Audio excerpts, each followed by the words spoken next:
Hi student, हम सब लोग जो चैप्टर पढ़ रहे हैं मॉलिक्यूलर बेसिस ऑफ इनहेरिटेंस, इसके पहले वाले जो वीडियो लेक्चर में हम सब लोगों ने पढ़ा था सर्च फॉर जेनेटिक मटेरियल। हम सब लोगों ने ये खोजा था कि जो आनुवांशिक पदार्थ है वो डीएनए है, जिनमें से आप सब लोग जो है दो मेथड पढ़े थे।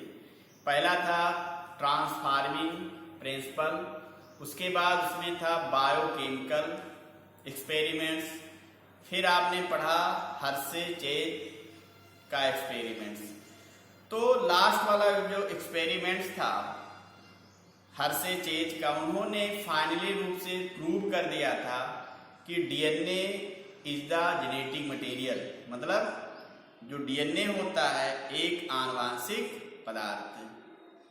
आज हम सब लोग बात करेंगे कि आनुवांशिक पदार्थ के कौन कौन से लक्षण होते हैं और आरएनए और डीएनए में सबसे अच्छा आनुवांशिक पदार्थ कौन होता है। ठीक है, तो स्टार्ट करते हैं। पहले समझते हैं कि प्रॉपर्टीज कौन कौन सी होती हैं।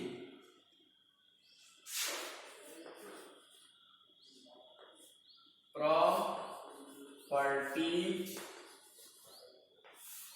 Of genetic material.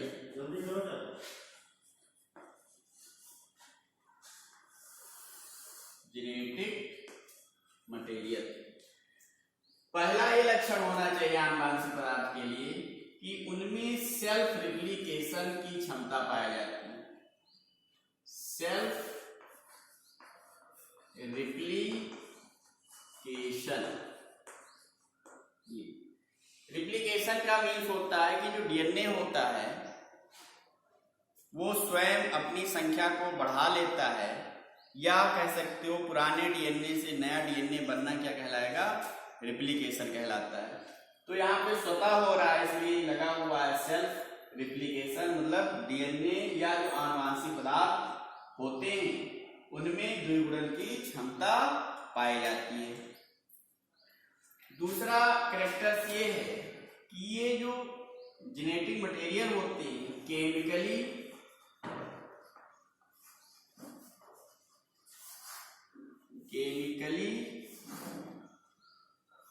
And structurally stable होनी चाहिए। कहने का मतलब जो आनुवांशिक पदार्थ होता है वो रासायनिक रूप से और संरचना के रूप से स्टेबल होने चाहिए। ठीक है, केमिकल का कहने का मतलब जो रासायनिक, उसमें बहुत सारे रिएक्शन ना हो, स्ट्रक्चर सिंपल होनी चाहिए। तो कहने का मतलब यहाँ पे ये है कि जो आनुवांशिक पदार्थ होते हैं उनके स्ट्रक्चरली एंड केमिकली क्या होने चाहिए, स्टेबल होने चाहिए। और दूसरा जो तीसरा है उसके अंदर ये भी गुण पाया जाना चाहिए, एबिलिटी ऑफ म्यूटेशन, उत्परिवर्तन। जो डीएनए है, डीएनए में बहुत सारे जो है नाइट्रोजनस बेसेस पाए जाते हैं, उनमें क्या होता रहता है, चेंजेस होते रहते हैं। Suddenly changes in nitrogenous bases, या कह सकते हो जीन, इसी को हम क्या नाम देते हैं, म्यूटेशन। क्या बोलते हैं, म्यूटेशन। तो जो आनुवांशिक पदार्थ होते हैं उनमें उत्परिवर्तन या म्यूटेशन की भी क्षमता पाई जाती है या गुण पाया जाता है। नेक्स्ट है, इनमें सेल्फ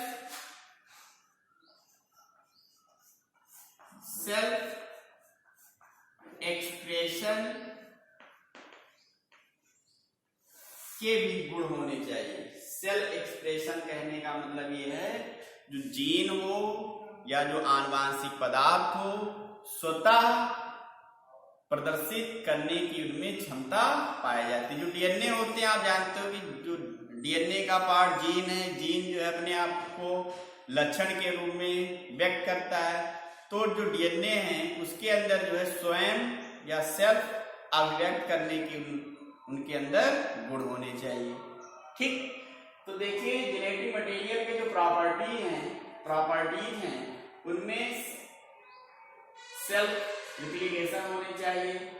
उनका जो स्ट्रक्चर है केमिकली एंड स्ट्रक्चरली स्टेबल होने चाहिए।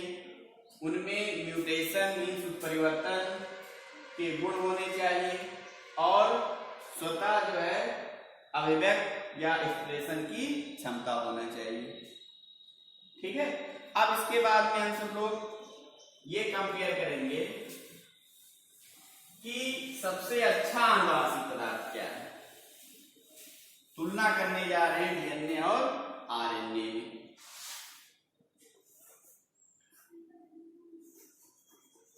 कंपेयर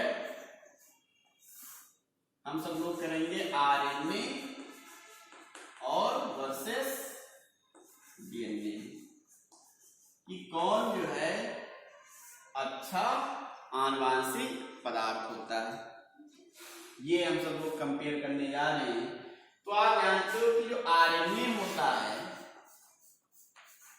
आरएनए में पाया जाता है राइबोज शुगर।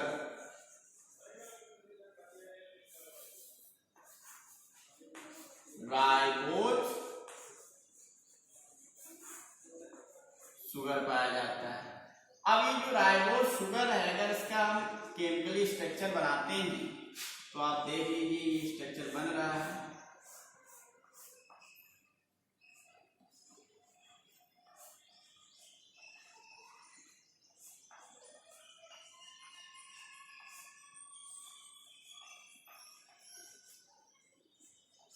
Carbon number 1, 2, 3, 4, 5।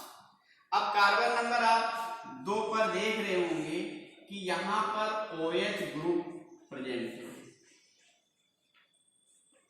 क्या प्रेजेंट है? OH ग्रुप उपस्थित है।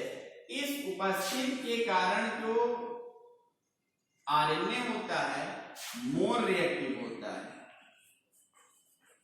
मोर रिएक्टिव होता है। अगर कोई भी स्ट्रक्चर मोर रिएक्टिव है, उनमें रिएक्शन होता रहता है तो स्टेबल नहीं होगा। तो ये क्या है? अनस्टेबल कंपाउंड है। अनस्टेबल।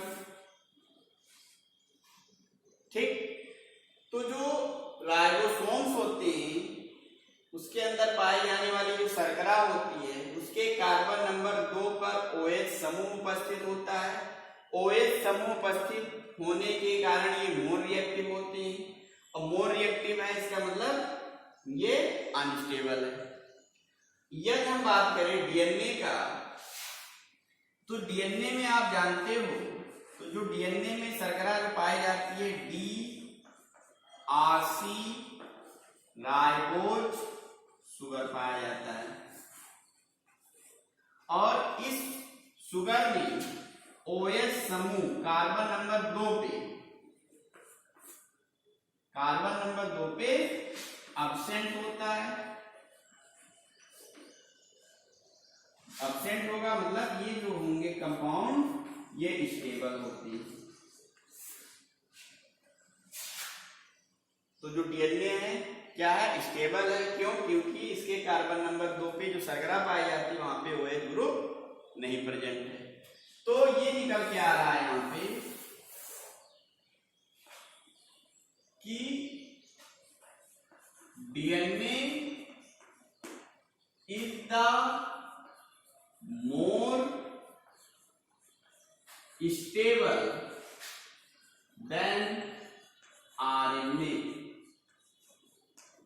आरएनए की तुलना में डीएनए अधिक स्टेबल होता है। ये पहला हो गया दोनों में अंतर। दूसरा देखिए, जो आरएनए है उनमें पाया जाता है यूरेसिल नाइट्रोजनस बेस और जो डीएनए है इसमें पाया जाता है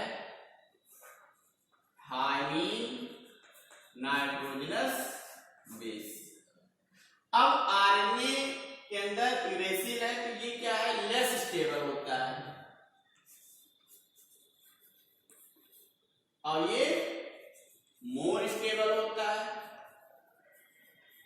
इसलिए यहां पर भी जो डीएनए है वो क्या है, मोर स्टेबल है इसके तुलना में, आरएनए की तुलना में।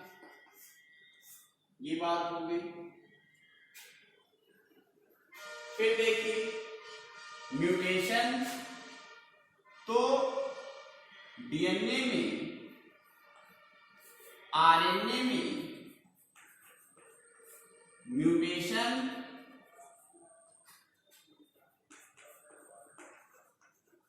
अधिक होता है, जबकि डीएनए में म्यूटेशन कम होता है। तो इसके मतलब क्या होगा कि यहां पे स्टेबल जो होगा वो डीएनए ही होता है। फिर देखेंगे आरएनए जो होता है, RNA work as a catalytic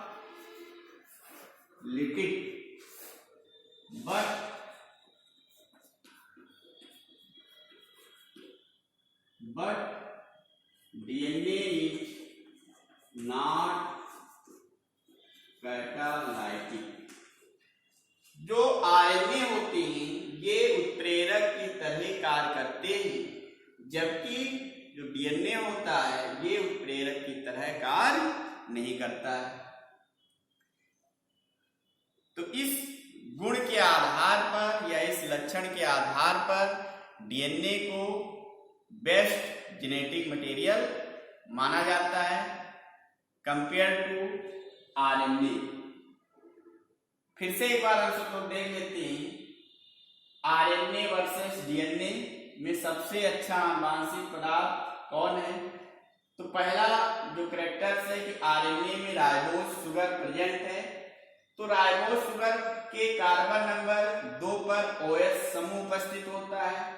OH समूह उपस्थित होने के कारण ये मोर रिएक्टिव होगा, मतलब बहुत अधिक क्रियाशील होता है। अगर कोई भी कंपाउंड अगर अधिक क्रियाशील है तो स्टेबल नहीं होगा, मीन्स ये क्या हो गया, अनस्टेबल हो गया। डीएनए में आप जानते हो डीऑक्सीराइबोज शुगर पाया जाता है, वहां पर कार्बन नंबर 2 पे OH समूह नहीं पाया जाता है, इसलिए ये क्या होंगे, लेस रिएक्टिव होंगे और इनमें स्टेबिलिटी अधिक पाया जाता है। तो इस प्रकार से कंक्लूजन ये निकलता है कि DNA is the more stable then RNA, मतलब जो डीएनए होता है आरएनए की तुलना में अधिक स्टेबल होता है। दूसरी बात, आरएनए में यूरेसिल पाया जाता है, डीएनए में थायमीन नाइट्रोजनस बेस पाई जाती है, जबकि आरएनए के अंदर जो यूरेसिल बेस है ये कम स्टेबल होता है, जबकि थायमीन जो होता है अधिक स्टेबल होता है। इस प्रकार यहाँ पे डीएनए क्या होगा, मोर स्टेबल होगा देन आरएनए। आरएनए में उत्परिवर्तन म्यूटेशन की एबिलिटी पाई जाती है, जबकि डीएनए में आरएनए में उत्परिवर्तन अधिक पाया जाता है, मीन्स म्यूटेशन अधिक होगा, एरो लगा इसका मीन्स अधिक, जबकि डीएनए जो होता है उनमें म्यूटेशन की एबिलिटी कम पाई जाती है। आरएनए एज ए कैटालिटिक की तरह कार्य करता है, जबकि डीएनए कैटालिटिक की तरह कार्य नहीं करता है। इस प्रकार डीएनए को हम सब लोग अच्छा आनुवांशिक पदार्थ मानते हैं। ठीक है, ओके, धन्यवाद।